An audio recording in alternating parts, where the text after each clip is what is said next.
Thank you so much for having me. I'm very humbled by this opportunity. Freire is the most probably researched educator in the world.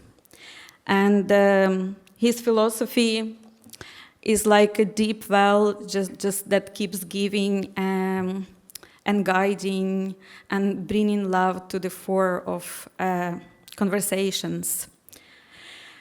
Today, I'm going to speak to, it's there.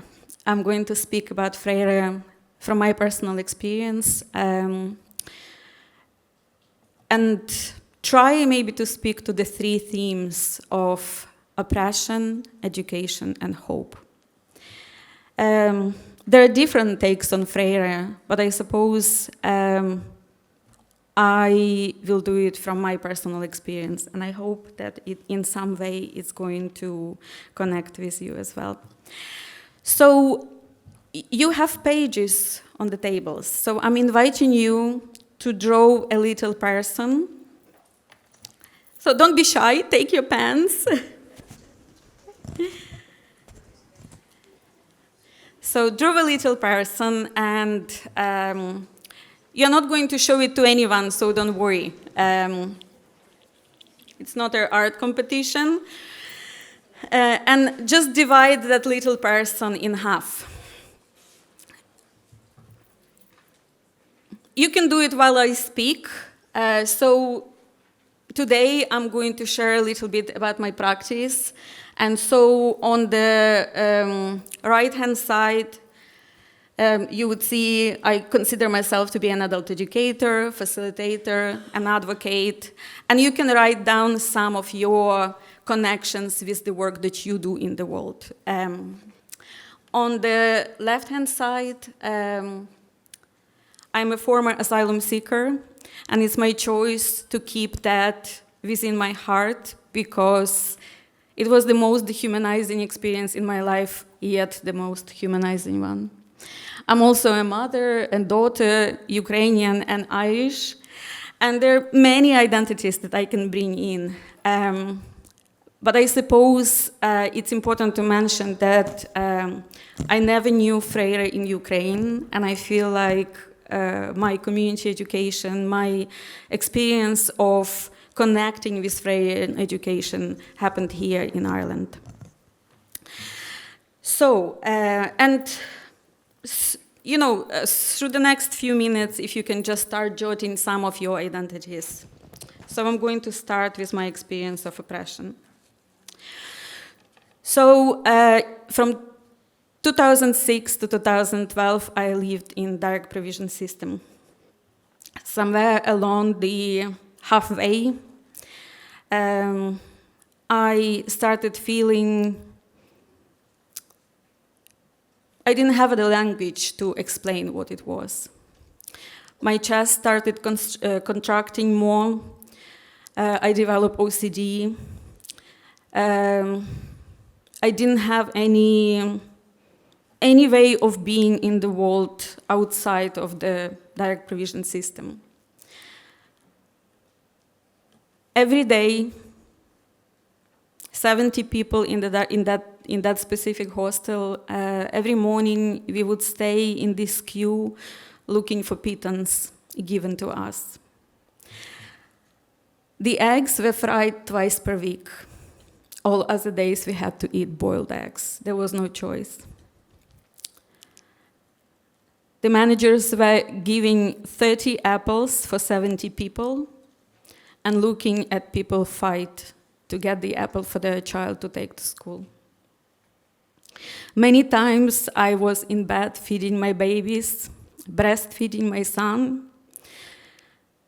The key would very quickly open the lock and someone from management would enter. The dehumanization that I have experienced through those years, it would not start even to explain. I saw rats jumping on the corridors from the buckets of rubbish, and trying to address it, I was told that it's our fault because we bring food to the rooms. I didn't have food to wean off my babies from breastfeeding, so I had to cook on the windowsill at night, with my heart jumping in my throat, because I knew if I'm going to be caught, I'm going to be blacklisted. And if I'm going to be blacklisted, I will be moved anywhere in the country. Yet I just started building community around myself. I observed how little children didn't want to go back to the hostel because they could feel the oppressive environment, yet they couldn't articulate it like I couldn't as an adult. The culture of silence, as Freire called it, was perpetuated throughout those years. We didn't have a right to voice anything that was happening to us. We were prohibited from speaking or sharing in any shape or form of what we lived through.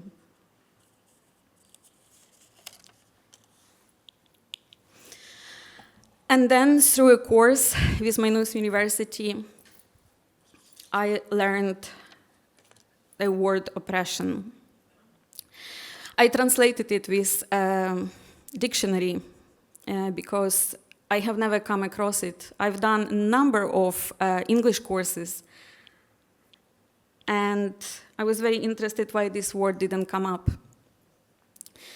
And when I translated it, it was very strange for me because I always connected this word with serfdom. Just show of hand, who saw Game of Thrones? Oh. So you know when the credits run and you see the castles rising, that's how learning the word oppression, that's how I visualized power.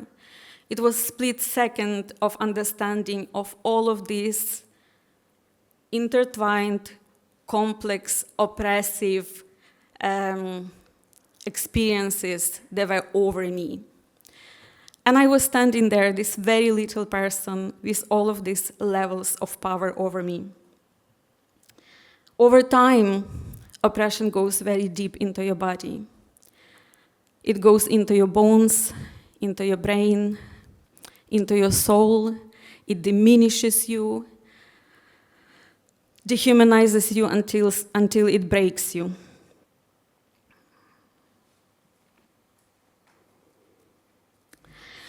From there on, I committed to unlearning oppression.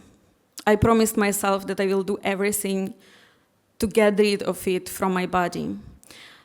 I left direct provision system, and over the next few years, I was dealing with OCD, dealing with very deep institutionalization that was so deep in me that I couldn't get rid of it.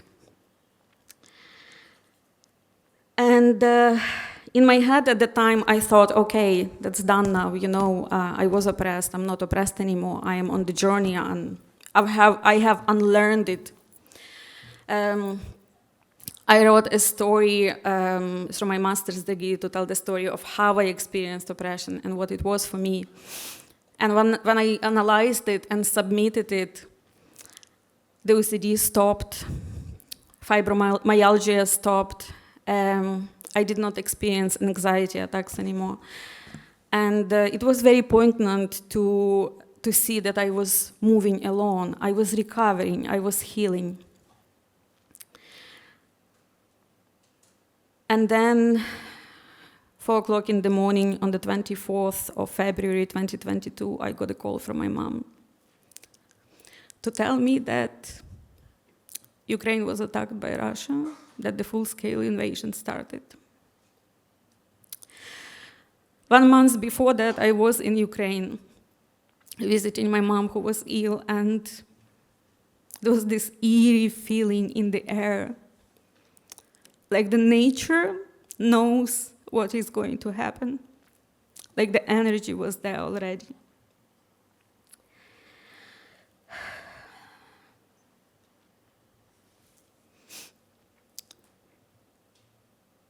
Freire says that war is the most dehumanizing way that someone can affect people.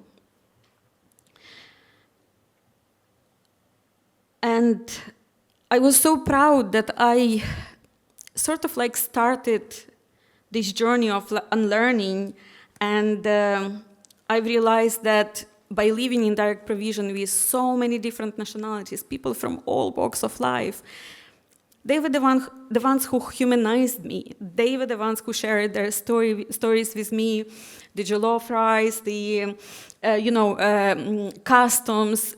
We lived as one. And only thanks to them, I started unlearning racism. I started becoming more inclusive as a person. And I was very proud for being a human in Freirean terms. And Freire really concerned with how people who are oppressed can become oppressors themselves. And it was very difficult to witness what was happening in my country and losing people that I love and know, and not to stereotype the invaders, not to question my humanity all the time. Yet what I've chosen to do is to focus on decolonizing myself from the years of Russian colonization through the Soviet Union. I started actively unlearning Russian.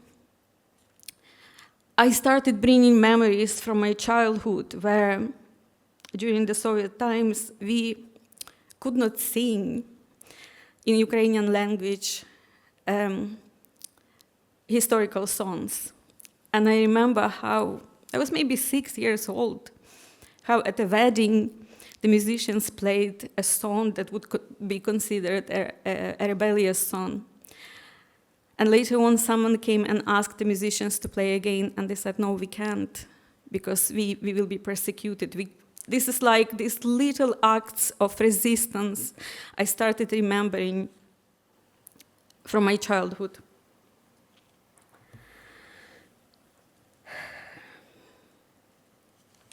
And I think maybe the most evident for me was that really connected with my experience in direct provision is that my family experienced famine. And through our epigenetic memories, which is also very relevant to Irish people, we cannot be regulated by food control. And anytime we are, that oppression, that intergenerational oppression that we experience, it comes to the fore. And it becomes very difficult, which was the most difficult thing for me in direct provision, not being able to cook for my children.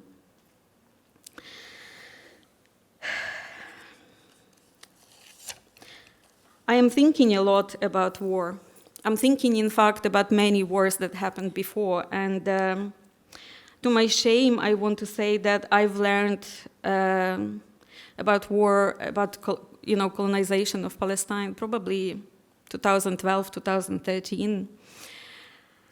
And reflecting on that, I realized that when you are dehumanized, and everything that you are is stripped to bare life because you need to survive. You need to feed your children because they have nothing to eat right in the middle of Europe. Because you're being offered this false generosity that really is such a hypocritical thing to do, to tell you, yeah, you have safety of your body, you have a roof over your head. Yet you're being dehumanized consistently, every day.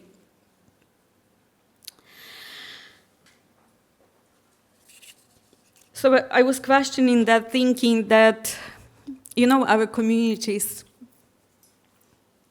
how difficult it is for them, because when you trying to survive every day to feed your children, when you're trying to do something for the betterment of your life,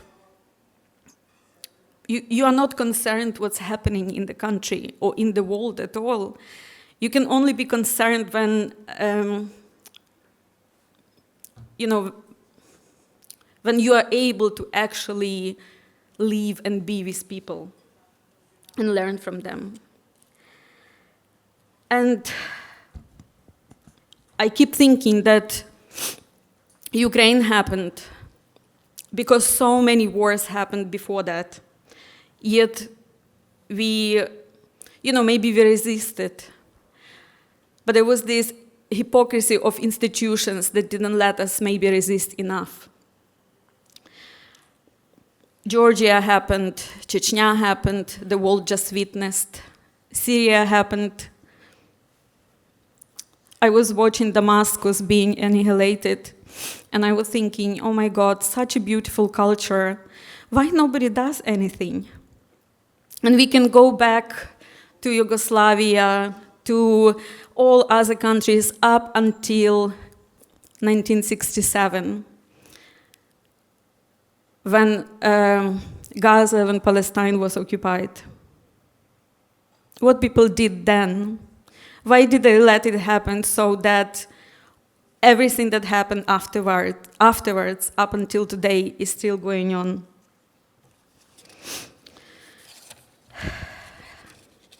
I'm just going to name some of the things that are happening in Ukraine and Palestine, and I think it's so important to say that out loud, because I actually don't see the sort of like discourse about dehumanization of both countries. So we are going to hear a lot of sides.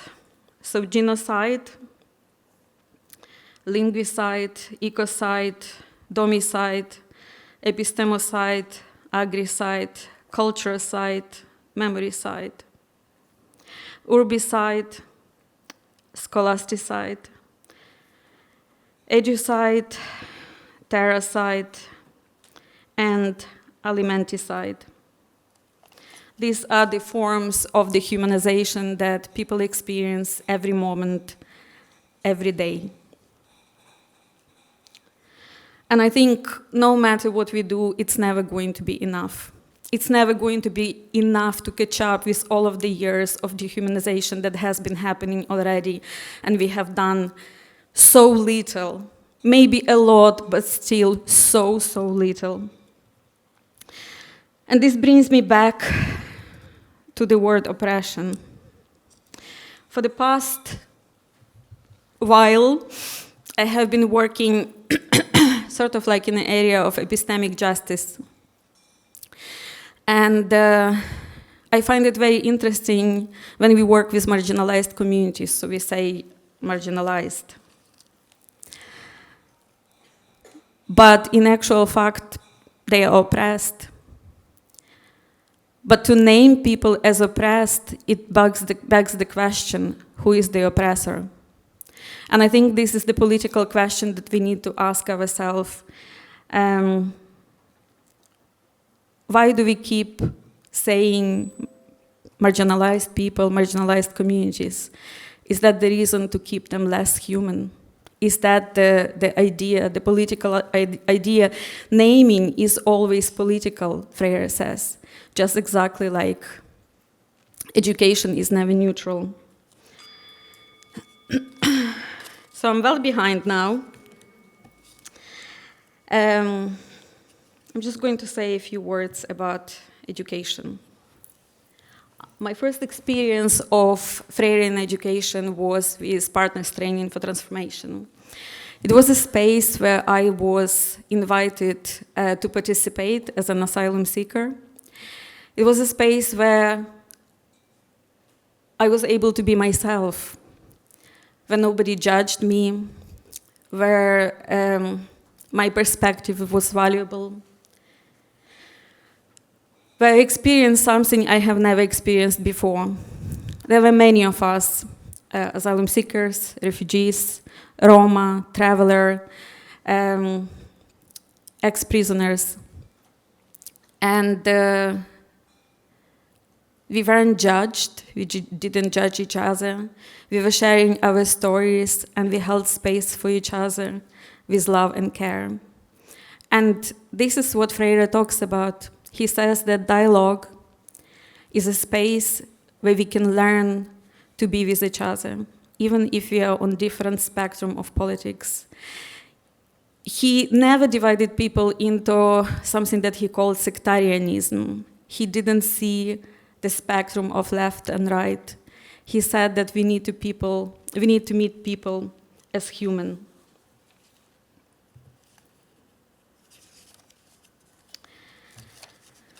As someone who now facilitates education, Freirean education for many years, where my lovely Kinda is, we worked on a project with Dr. Sara Sartori a few years ago, and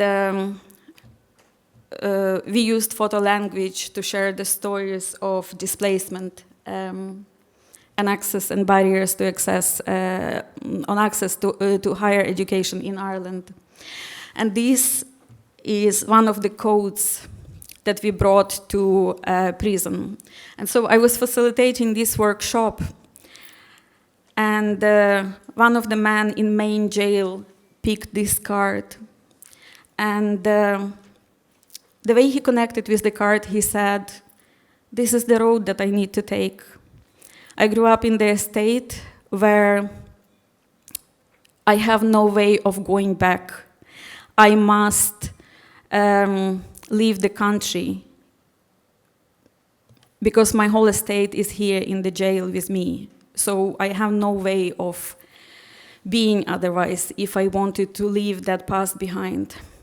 And then when we shared the stories of people with these cards, that, actual stories where people picked these cards themselves, across DOCA's progression unit and main jail,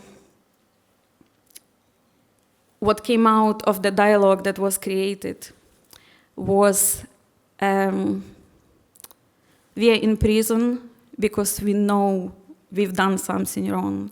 We don't understand why these people are being imprisoned in direct provision system, because it sounds that their experience very much like our experiences. It was such a beautiful space of solidarity where people can actually speak freely, yet connect their perspectives, their culture, their past with lives of people from other places of the world through experiences of oppression and dehumanization.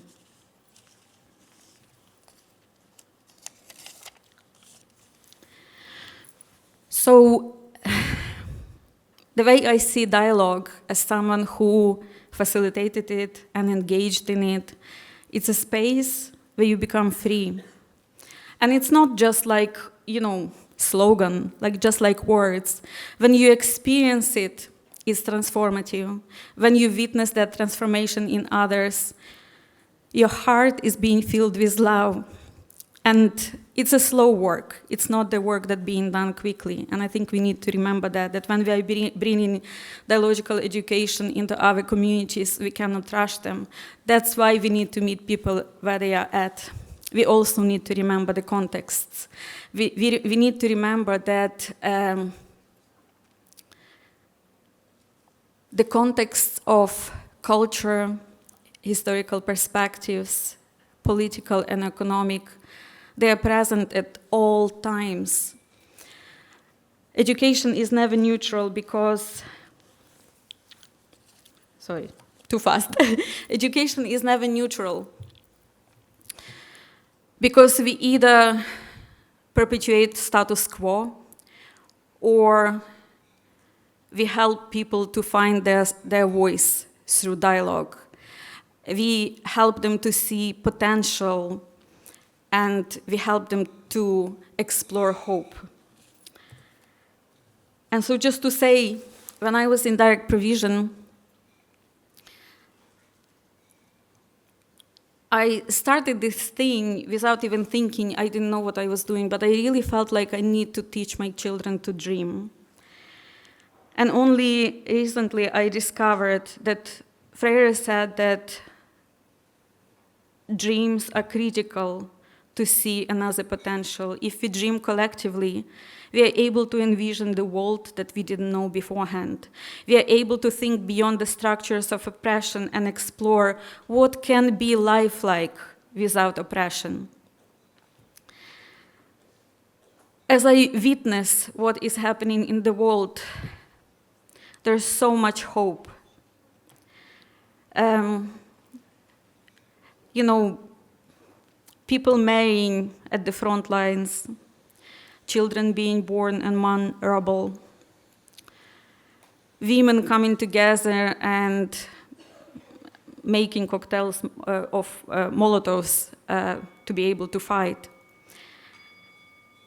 There are a lot of stories of hope that I could share with you, but I know that you are the ones who bring the hope into the communities. You are the ones who are doing this work.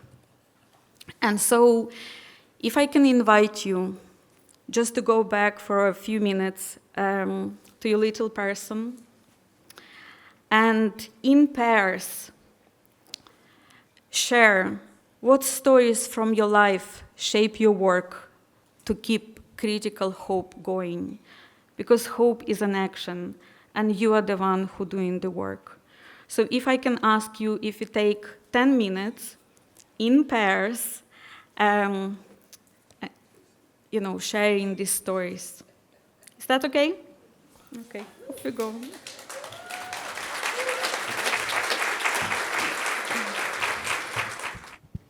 Thank you, Zoryana. That was incredibly moving. Really touched me very deeply. I'd love to hear, if we might, about a story of hope, something that gave you hope while you were in direct provision. I don't think we really got to hear that, and that might lay the foundation for the conversations ahead. Thank you. Hi, thank you very much for that. My name is Jen Harris, and my question or thought is, when you were speaking again about your time in direct provision, and you said that it's very hard to sort of be aware or care necessarily about what's going on in the wider world when you are focused on feeding your children. And so now with your experience, how do you reach out to people and communities that are focused on their everyday and try to bring them into a broader understanding? Thanks. Good morning, everyone, and thank you very much. Mine is not a question, but it's a bit a comment, because I think I lived through the Direct Provisions Center the same time she was mentioning, and I remember having to question what system was going on. Coming from a country that I thought things were very bad, and I saw some of the women having to cook even porridge for the children in toilets. But at the same time, I think we are here for an important day and talk about a topic that I wanted to throw some comment on direct provision, because after almost 20 plus years, direct provision is still going on. The system has not truly changed, and we are even seeing some of the shocking move of European countries called democratic state, where human rights is violated and abused with the new EU Migration Pact. And many of you might have seen the shamefulness of the European Parliament return vote, where everybody, the far right, was singing, send them back, which tells us if nothing is done, this kind of humanity sense will be lost completely.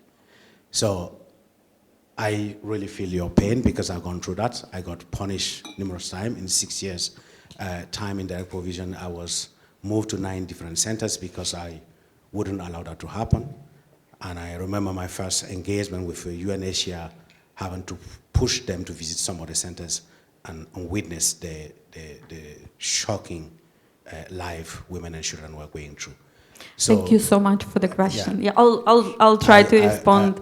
I really want to encourage you to keep speaking and representing those who have no voice, who cannot be here, and who might not even be where you will get a chance to speak. Well done. Congratulations for that. Thank you so much. You know, asylum seekers in Ireland, as well as women, as well in general populations, are very over-medicated, you know.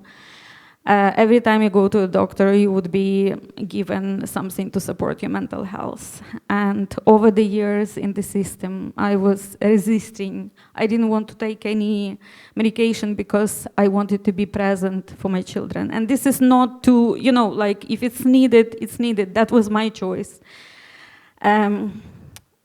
Because I was looking at my children and everything you could only imagine was going wrong, and just to be able to create that parallel reality for them, that they would not remember this oppressive space. I was trying to create little places of hope every day, and, you know, this critical dreaming, as Freire says. Because if we can dream, we can do, and if we can do, we can be. So that's one. And the second one, Irish women gave me hope. I have 3 Irish mamas who taught me to stand for myself, who gave me hope that if I was accepted by them and supported by them, that everyone else in direct provision can be supported and accepted. Personal is always political, but you don't know about it until you know. And I think for me, taking that link from giving hope to my children, I have been explaining to them every day all of the injustices that are happening in the world. So I think that's also that hope that we can bring for others while educating our children. How many minutes I got? Okay, so how do you reach out to communities on the margin? So I think I have been doing this critical work over the past 12 years. And I think maybe the most poignant for me was working with asylum seekers and refugees on a project called Changemakers Mentoring Program, where university students were mentors to the people in the community, but they were from the same community. So if we worked with traveler communities, we had traveler students in the university. With Roma students, with asylum seekers and refugees who already access higher education. And when we created this space where they could all share their stories around the themes of experiencing the power over and finding their leadership and building power from within, and working together to change something in their communities, I think that was the most poignant experience, because after 6 sessions, that transformation in the room was visible, it was palpable, and I think something that Freire calls communion, when people come together and they start sharing their lives, no matter where they come from, no matter what cultural context, just being together and accepting each other as human. I think, you know, that's something that I would like to carry into my practice and maybe share in the future with others. The system. I think what is happening at the moment is a very poignant time of change. And I was listening the other day to the pedagogy of critical consciousness. And Freire says, when change is happening in society, you can see it and you can feel it. And we are seeing and feeling it, and we are experiencing it. I was in the city during the Thursday riots, and I had to run for my life. And that fear that you're experiencing just because you are now in this box and you are being seen as less human. This is something that you cannot do on your own. And that's why, as communities, we need to come together and we need to have conversations. But we really need to talk to people who we assume have different understanding. Because when you meet someone who you would deem as far right, this person might struggling day to day, bringing up their children. And Freire was against seeing people in duality. And over my life, I have met so many people who were telling me why those asylum seekers are sitting on their asses doing nothing. Can you speak English? Can you understand me going into my face? I'm also white. I know how black people are being treated. I know how people I call it, grew up with indirect provision, how they were treated in their lives. I witnessed injustice, and sometimes I was a bystander, but sometimes I took an action and I stood for someone else. But I think if we continue creating spaces of dialogue for everyone, we can continue give opportunities for people to engage with democratic values, but we can also continue building and rebuilding democracy, because democracy is not given. We have to fight for it in every possible way. But as educators, we have such a strength, we have such a power to do it beautifully with love and care. Thank you. Lovely. Thank you so much.